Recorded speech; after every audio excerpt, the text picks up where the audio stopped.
I repeat to you, gentlemen, that your inquisition is fruitless. Detain me here forever if you will. Confine or execute me if you must have a victim to propitiate the illusion you call justice. But I can say no more than I have said already. Everything that I can remember I have told with perfect candour. Nothing has been distorted or concealed, and if anything remains vague, it is only because of the dark cloud which has come over my mind. That cloud and the nebulous nature of the horrors which brought it upon me. Again I say, I do not know what has become of Harley Warren, though I think, almost hope, that he is in peaceful oblivion, if there be anywhere so blessed a thing. It is true that I have for 5 years been his closest friend, and a partial sharer of his terrible researches into the unknown. I will not deny, though my memory is uncertain and indistinct, that this witness of yours may have seen us together, as he says, on the Gransville Pike, walking toward Big Cypress Swamp, at 11:30 on that awful night. That we bore electric lanterns, spades, and a curious coil of wire with attached instruments, I will even affirm, for these things all played a part in the single hideous scene which remains burned into my shaken recollection. But of what followed, and of the reason I was found alone and dazed on the edge of the swamp next morning, I must insist that I know nothing save what I have told you over and over again. You say to me there is nothing in the swamp or near it which could form the setting of that frightful episode. I reply that I know nothing beyond what I saw. Vision or nightmare it may have been. Vision or nightmare I fervently hope it was. Yet it is all that my mind retains of what took place in those shocking hours after we left the sight of men. And why Harley Warren did not return, he or his shade, or some nameless thing I cannot describe, alone can tell. As I have said before, the weird studies of Harley Warren were well known to me, and to some extent shared by me. Of his vast collection of strange rare books on forbidden subjects, I have read all that are written in the languages of which I am master. But these are few as compared with those in languages I cannot understand. Most, I believe, are in Arabic, and the fiend-inspired book which brought on the end, the book which he carried in his pocket out of the world, was written in characters whose like I never saw elsewhere. Warren would never tell me just what was in that book. As to the nature of our studies, must I say again that I no longer retain full comprehension? It seems to me rather merciful that I do not, for they were terrible studies which I pursued more through reluctant fascination than through actual inclination. Warren always dominated me, and sometimes I feared him. I remember how I shuddered at his facial expression on the night before the awful happening, when he talked so incessantly of his theory, why certain corpses never decay, but rest firm and fat in their tombs for 1,000 years. But I do not fear him now, for I suspect that he has known horrors beyond my ken. Now I fear for him. Once more I say that I have no clear idea of our object on that night. Certainly it had much to do with something in the book which Warren carried with him, that ancient book in undecipherable characters which had come to him from India a month before. But I swear I do not know what it was that we expected to find.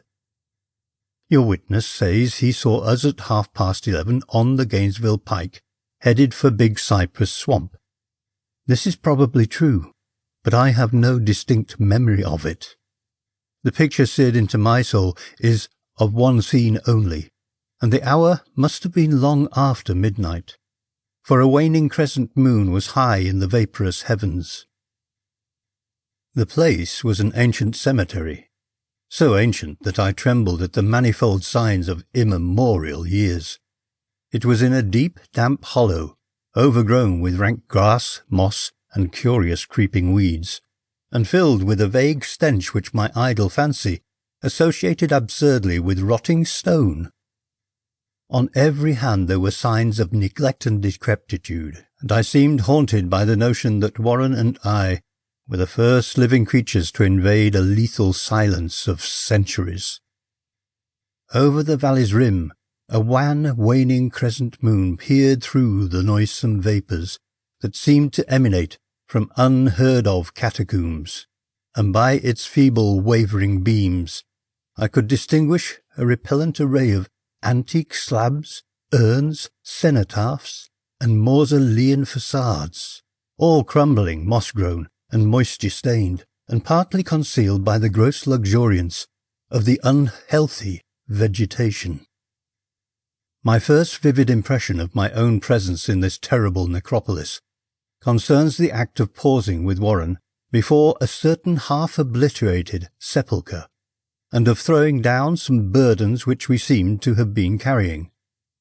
I now observed that I had with me an electric lantern and 2 spades, whilst my companion was supplied with a similar lantern and a portable telephone outfit. No word was uttered, for the spot and the task seemed known to us, and without delay we seized our spades and commenced to clear away the grass, weeds, and drifted earth from the flat, archaic mortuary.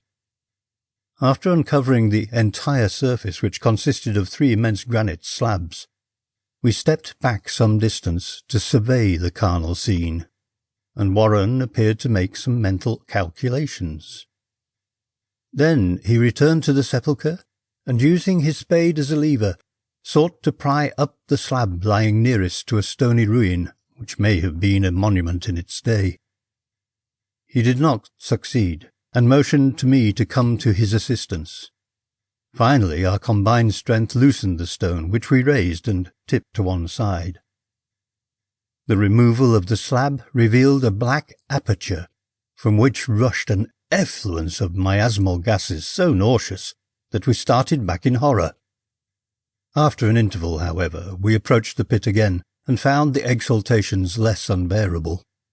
Our lanterns disclosed the top of a flight of stone steps, dripping with some detestable ichor of the inner earth, and bordered by moist walls encrusted with nitre. And now for the first time my memory records verbal discourse, Warren addressing me at length in his mellow tenor voice, a voice singularly unperturbed by our awesome surroundings. "I'm sorry to have to ask you to stay on the surface," he said, "but it would be a crime to let anyone with your frail nerves go down there. You can't imagine, even from what you have read and from what I have told you, the things I shall have to see and do. It's fiendish work, Carter, and I doubt if any man without ironclad sensibilities could ever see it through and come up alive and sane. I don't wish to offend you, and heaven knows I'd be glad enough to have you with me. But the responsibility is in a certain sense mine, and I couldn't drag a bundle of nerves like you down to probable death or madness. I tell you, you can't imagine what the thing is really like. But I promise to keep you informed over the telephone of every move. You see, I've enough wire here to reach to the centre of the earth and back." I can still hear in memory those coolly spoken words, and I can still remember my remonstrances. I seemed desperately anxious to accompany my friend into those sepulchral depths, yet he proved inflexibly obdurate. At one time he threatened to abandon the exhibition if I remained insistent, a threat which proved effective, since he alone held the key to the thing. All this I can still remember, though I no longer know what manner of thing we sought. After he had secured my reluctant acquiescence in his design, Warren picked up the reel of wire and adjusted the instruments. At his nod, I took one of the latter and seated myself upon an aged, discoloured gravestone close by the newly uncovered aperture. Then he shook my hand, shouldered the coil of wire, and disappeared within that indescribable ossuary. For a moment I kept sight of the glow of his lantern, and heard the rustle of the wire as he laid it down after him. but the glow soon disappeared abruptly, as if a turn in the stone staircase had been encountered, and the sound died away almost as quickly. I was alone, yet bound to the unknown depths of those magic strands whose insulated surface lay green beneath the struggling beams of that waning crescent moon. In the lone silence of that hoary and deserted city of the dead, my mind conceived the most ghastly fantasies and illusions, and the grotesque shrines and monoliths seemed to assume a hideous personality, a half-sentience. Amorphous shadows seemed to lurk in the darker recesses of the weed-choked hollow, and to flit as in some blasphemous ceremonial procession past the portals of the mouldering tombs in the hillside. Shadows which could not have been cast by that pallid peering crescent moon. I constantly consulted my watch by the light of my electric lantern, and listened with feverish anxiety at the receiver of the telephone, but for more than a quarter of an hour heard nothing. Then a faint clicking came from the instrument, and I called down to my friend in a tense voice. Apprehensive as I was nevertheless unprepared for the words which came up from that uncanny vault, in accents more alarmed and quivering than any I had heard before from Harley Warren. He who had so calmly left me a little while previously, now called from below in a shaky whisper, more portentous than the loudest shriek. God, if you could see what I'm seeing. I could not answer. Speechless, I could only wait. Then came the frenzied tones again. Carter, it's terrible, monstrous, unbelievable. This time my voice did not fail me, and I poured into the transmitter a flood of excited questions. Terrified, I continued to repeat, "Warren, what is it? What is it?" Once more came the voice of my friend, still hoarse with fear, and now apparently tinged with despair. I can't tell you, Carter. It's too utterly beyond thought. I dare not tell you. No man could know it and live. Great God, I never dreamed of this. Stillness again, save for my now incoherent torrent of shuddering inquiry. Then the voice of Warren in a pitch of wilder consternation. Carter, for the love of God, put back the slab and get out of this if you can. Quick, leave everything else and make for the outside. It's your only chance. Do as I say, and don't ask me to explain. I heard, yet was able only to repeat my frantic questions. Around me were the tombs and the darkness and the shadows. Below me, some peril beyond the radius of the human imagination. But my friend was in greater danger than I, and through my fear I felt a vague resentment that he should deem me capable of deserting him under such circumstances. More clicking, and after a pause a piteous cry from Warren. Beat it! For God's sake, put back the slab and beat it, Carter! Something in the boyish slang of my evidently stricken companion unleashed my faculties. I formed and shouted a resolution. "Warren, brace up, I'm coming down!" But at this offer the tone of my auditor changed to a scream of utter despair. Don't! You can't understand, it's too late, and my own fault.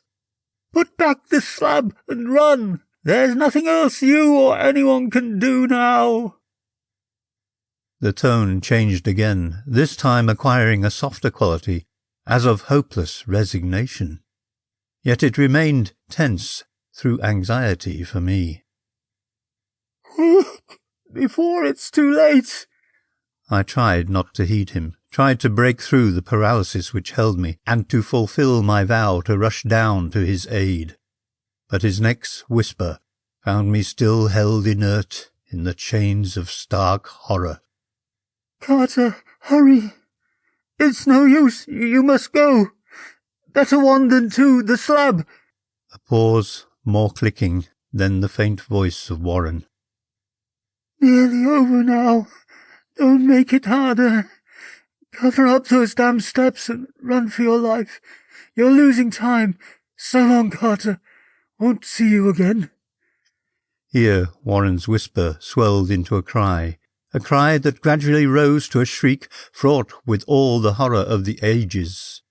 Curse these hellish things! Legions! My God! Beat it! Beat it! Beat it! After that was silence. I know not how many interminable eons I sat stupefied, whispering, muttering, calling, screaming into that telephone. Over and over again, through those eons, I whispered and muttered, called, shouted and screamed. "Warren! Warren! Answer me! Are you there?" And then there came to me the crowning horror of all. The unbelievable, unthinkable, almost unmentionable thing. I have said that eons seemed to elapse after Warren shrieked forth his last despairing warning, and that only my cries now broke the hideous silence. But after a while, there was a further clicking in the receiver, and I strained my ears to listen. Again I called down, "Warren, are you there?" And in answer heard the thing which has brought this cloud over my mind. I do not try, gentlemen, to account for that thing, that voice, nor can I venture to describe it in detail, since the words took away my consciousness and created a mental blank which reaches to the time of my awakening in the hospital. Shall I say that the voice was deep, hollow, gelatinous, remote, unearthly, inhuman, disembodied? What shall I say? It was the end of my experience, and is the end of my story. I heard it, and knew no more. Heard it as I sat petrified in that unknown cemetery in the hollow, amidst the crumbling stones and the falling tombs, the rank vegetation and the miasmal vapours. Heard it well up from the innermost depths of that damnable open sepulchre, as I watched amorphous necrophagous shadows dance beneath an accursed waning moon. And this is what it said. "You fool! Warren is dead." The end.